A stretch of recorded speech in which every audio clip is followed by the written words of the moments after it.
नमस्कार दोस्तों, आपको बता दूं कि पवन सिंह और अनुपमा यादव का स्टेज प्रोग्राम था सागंज में।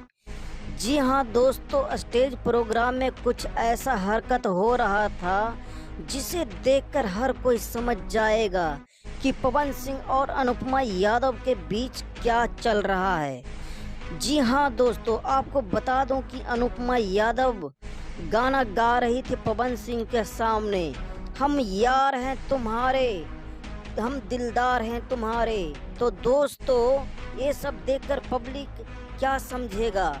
वहीं पर है जो पवन सिंह अनुपमा यादव को बेटा बेटा कहकर पुकार रहे थे। समझ नहीं आता है कि एक तरफ प्यार की बातें तो दूसरी तरफ कुछ और ही बातें। जी हाँ दोस्तों, आप सब बताएं कमेंट में।